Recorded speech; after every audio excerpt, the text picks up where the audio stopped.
Seluruh kota merupakan tempat bermain hati. Oh senangnya aku senang sekali. Walau begini. Assalamualaikum warahmatullahi wabarakatuh. Kami dari kelompok 5 mata kuliah pengembangan kurikulum akan membahas tentang komponen-komponen kurikulum. Apa sih komponen kurikulum itu? Komponen adalah bagian yang integral dan fungsional yang tidak terpisahkan dari suatu sistem kurikulum, karena komponen itu sendiri mempunyai peranan dalam membentukkan sistem kurikulum. Sebagai sebuah sistem, kurikulum mempunyai komponen-komponen. Seperti halnya dalam sistem manapun, kurikulum harus mempunyai komponen lengkap dan fungsional baru bisa ikatan baik. Sebaliknya, kurikulum tidak dapat dikatakan baik apabila di dalamnya terdapat komponen-komponen yang tidak lengkap. Sekarang dipandang kurikulum yang tidak sempurna. Suatu kurikulum harus memiliki kesesuaian atau relevansi. Kesesuaian ini meliputi dua hal. Pertama, kesesuaian antara kurikulum dengan tuntutan, kebutuhan, kondisi, dan perkembangan masyarakat. Kedua, kesesuaian antara komponen-komponen kurikulum, yaitu sesuai dengan tujuan, proses sesuai dengan isi dan tujuan. Demikian juga evaluasi sesuai dengan proses, isi, dan tujuan kurikulum. Memasuki inti komponen-komponen pengembangan kurikulum, yaitu ada beberapa komponen-komponen pengembangan kurikulum. Yang pertama, komponen tujuan.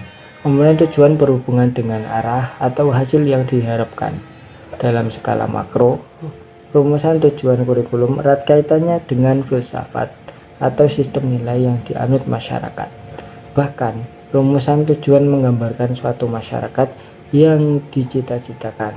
Tujuan pendidikan memiliki klasifikasi dari mulai tujuan yang sangat umum sampai tujuan khusus yang bersifat spesifik dan dapat diukur, yang kemudian dinamakan kompetensi.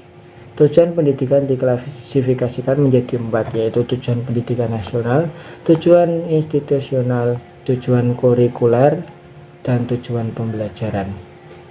Tujuan pendidikan nasional adalah tujuan yang bersifat paling umum dan merupakan sasaran yang harus dijadikan pedoman oleh setiap usaha pendidikan. Yang kedua, tujuan institusional adalah tujuan yang harus dicapai oleh setiap lembaga pendidikan. Tujuan institusional merupakan tujuan antara untuk mencapai tujuan umum yang dirumuskan dalam bentuk kompetensi lulusan setiap jenjang pendidikan, misalnya standar kompetensi pendidikan dasar, menengah, kejuruan, dan jenjang pendidikan tinggi. Yang ketiga, tujuan kurikuler adalah tujuan yang harus dicapai oleh setiap bidang studi atau mata pelajaran. Tujuan kurikuler juga pada dasarnya merupakan tujuan antara untuk mencapai tujuan lembaga pendidikan. Dengan demikian, setiap tujuan kurikuler harus dapat mendukung dan diarahkan untuk mencapai tujuan institusional. Yang terakhir, tujuan pembelajaran yang merupakan bagian dari tujuan kurikuler dapat didefinisikan sebagai kemampuan yang harus dimiliki oleh anak didik setelah mereka mempelajari bahasan tertentu dalam bidang studi tertentu dalam satu kali pertemuan, karena hanya guru yang memahami kedisiplinan, termasuk memahami karakteristik siswa yang akan melakukan pembelajaran di suatu sekolah, maka menjabarkan tujuan pembelajaran adalah tugas guru. Menurut Bloom, bentuk perilaku sebagai tujuan yang harus dirumuskan dapat digolongkan dalam 3 klasifikasi atau 3 domain atau bidang, yaitu domain kognitif, afektif, dan psikomotor. Domain kognitif adalah tujuan pendekatan yang berhubungan dengan kemampuan intelektual atau kemampuan berpikir seperti kemampuan mengingat dan kemampuan memecahkan masalah. Domain kognitif menurut Bloom terdiri dari 6 tingkatan, yaitu 1. Pengetahuan atau knowledge, yang kedua pemahaman atau comprehension, yang ketiga penerapan atau application, yang keempat analisis, Kemudian yang kelima sintesis, dan yang keenam evaluasi. Kemudian yang domain efektif berkenaan dengan sikap, nilai, dan apresiasi. Domain ini merupakan bidang tujuan pendidikan kelanjutan dari domain kognitif. Artinya, seorang hanya akan memiliki sikap tertentu terhadap suatu objek manakala telah memiliki kemampuan kognitif tingkat tinggi. Menurut Caldwell dan kawan-kawan, dalam bukunya Taxonomy of Education Object, affective domain afektif memiliki tingkatan, yaitu 1. Penerimaan, 2. Merespon, 3. Menghargai, 4. Mengorganisasi, dan yang kelima karakterisasi nilai. Kemudian selanjutnya domain psikomotor. Domain psikomotor adalah tujuan yang berhubungan dengan kemampuan, keterampilan, atau skill seseorang. Ada 6 tingkatan yang termasuk dalam domain ini. Yang pertama persepsi, kemudian kesiapan, meniru, membiasakan, menyesuaikan, dan yang terakhir menciptakan. Kemudian komponen yang kedua adalah komponen isi.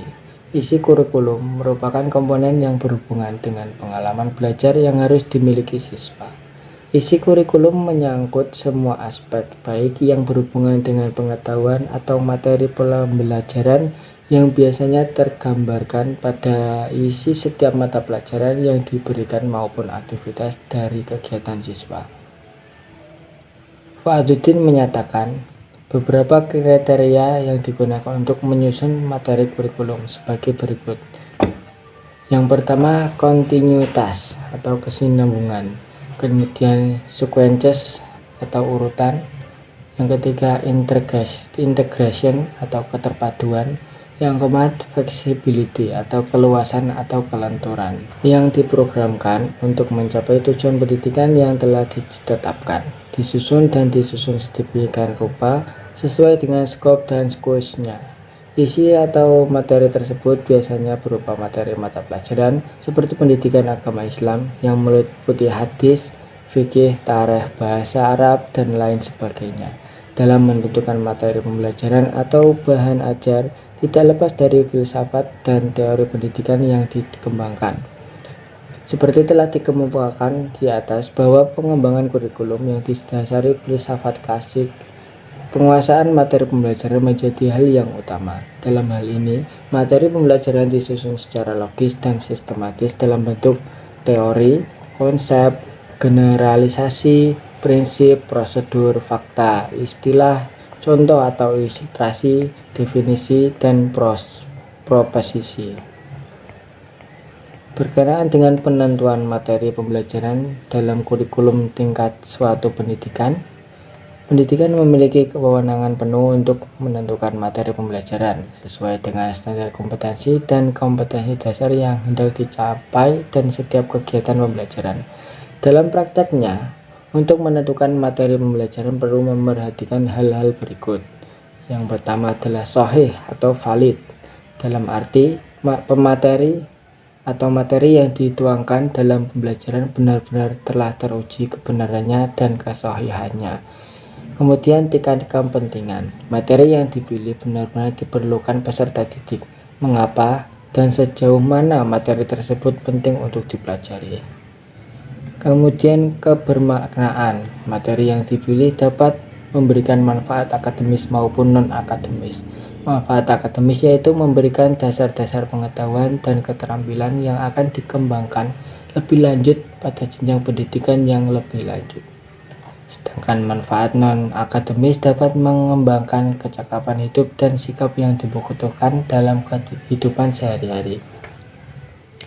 Kemudian layak dipelajari. Materi memungkinkan untuk dipelajari, baik aspek tingkat kesulitannya atau tidak terlalu mudah dan tidak terlalu sulit, maupun aspek kelayakannya terhadap manfaatan materi dan kondisi setempat.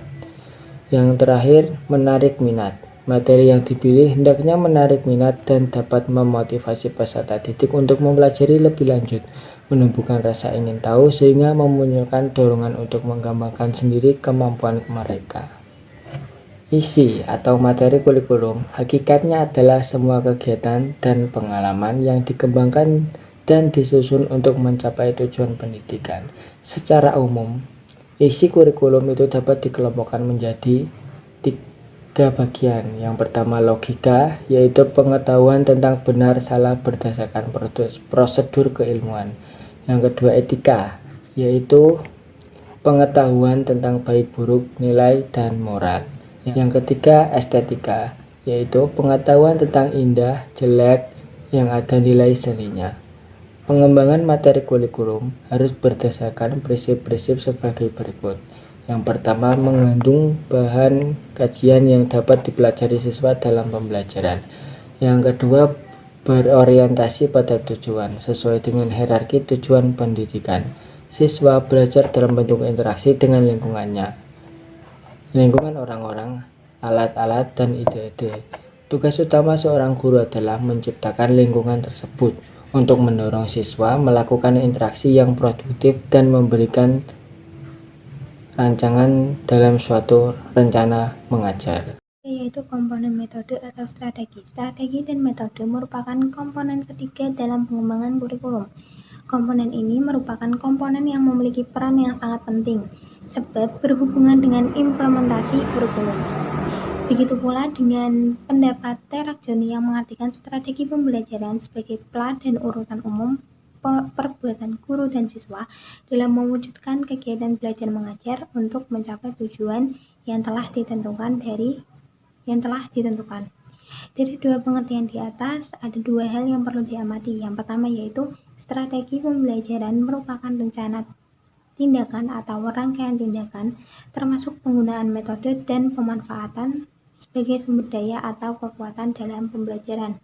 Yang kedua, strategi disusun untuk mencapai tujuan tertentu.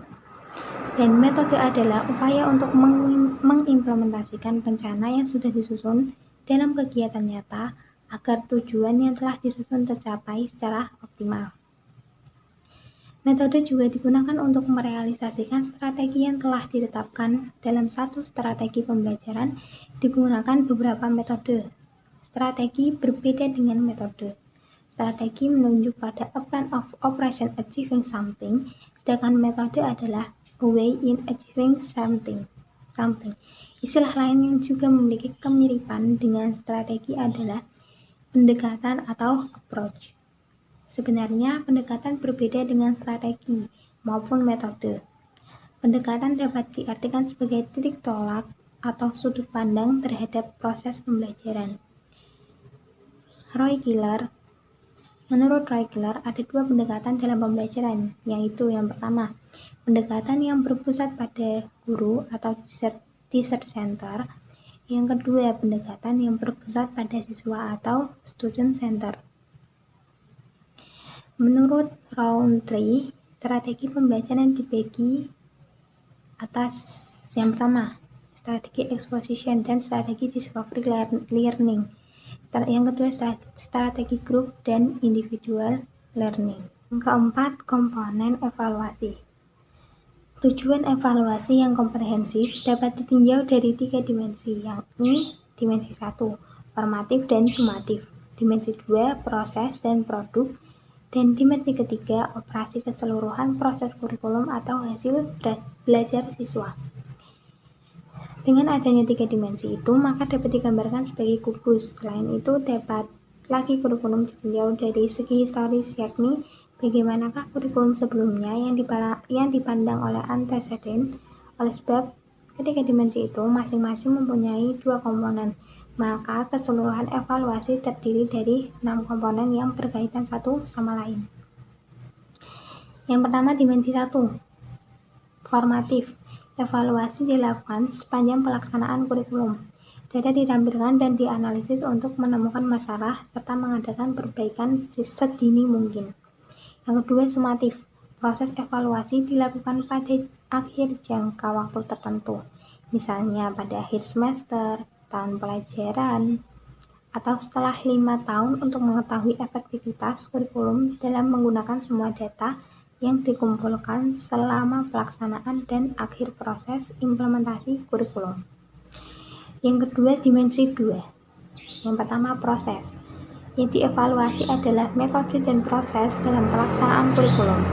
Tujuannya adalah untuk mengetahui metode dan proses yang digunakan dalam implementasi kurikulum. Metode apakah yang digunakan, apakah tepat penggunaannya, apakah berhasil atau tidak, kesulitan apa yang dihadapi. Yang dua, produk.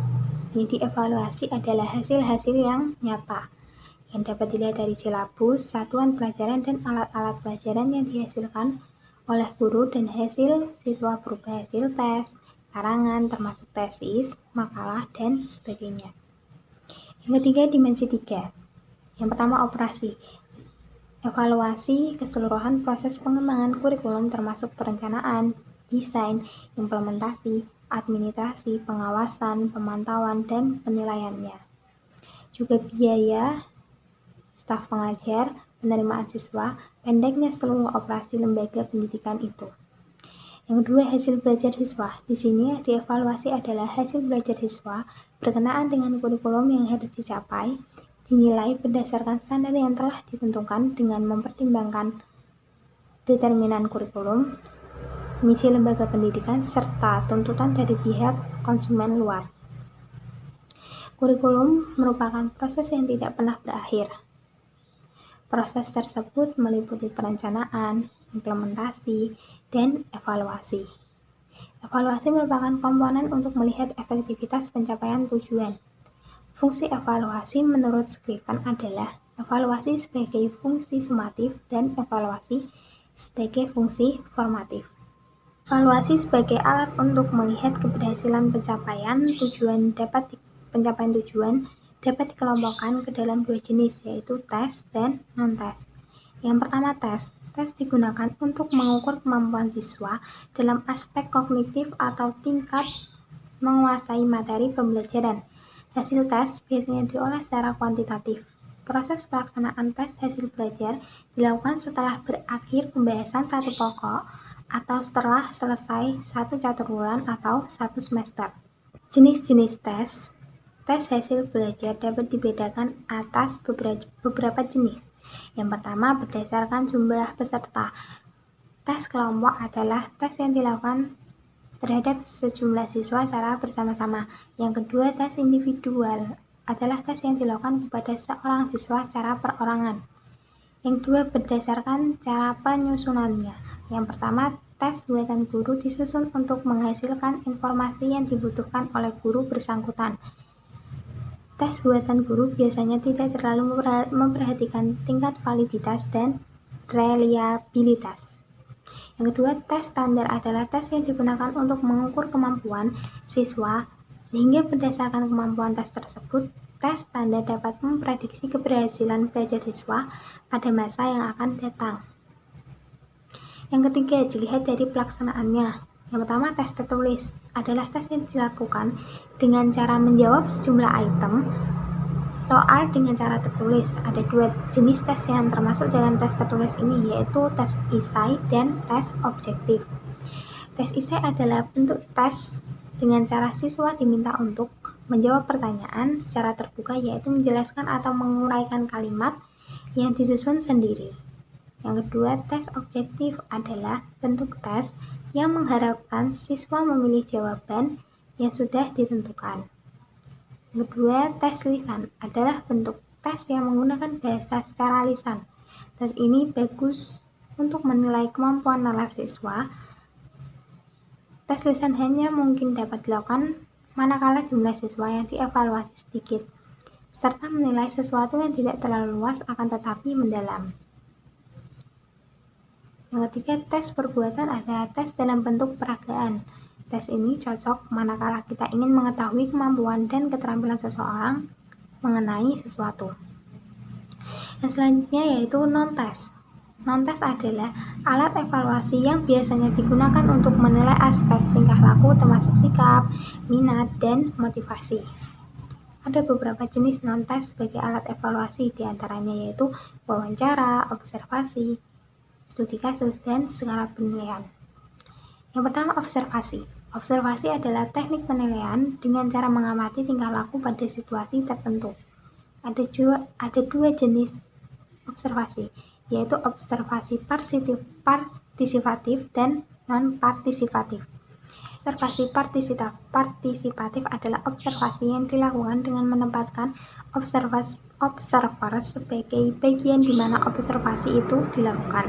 Yang kedua, observasi non-partisipatif adalah observasi yang dilakukan dengan cara observer murni sebagai pengamat. Artinya, observer dalam melakukan pengamatan tidak aktif sebagai bagian dari itu, akan tetapi ia berperan sebagai semata-mata hanya sebagai pengamat saja. Yang kedua, wawancara. Wawancara adalah komunikasi langsung antara yang diwawancarai dan yang mewawancarai. Ada dua jenis wawancara, yaitu wawancara langsung dan wawancara tidak langsung. Yang pertama, wawancara langsung, di mana pewawancara melakukan komunikasi dengan subjek yang ingin dievaluasi. Yang kedua, wawancara tidak langsung dilakukan di mana pewawancara ingin mengumpulkan data subjek melalui perantara. Yang ketiga yaitu studi kasus. Studi kasus dilaksanakan untuk mempelajari individu dalam periode tertentu secara terus-menerus. Yang keempat, skala penilaian. Skala penilaian adalah rating scale, merupakan salah satu alat penilaian dengan menggunakan skala yang telah disusun dari ujung negatif sampai ujung positif, sehingga pada skala tersebut penilaian tinggal memberi cek atau V.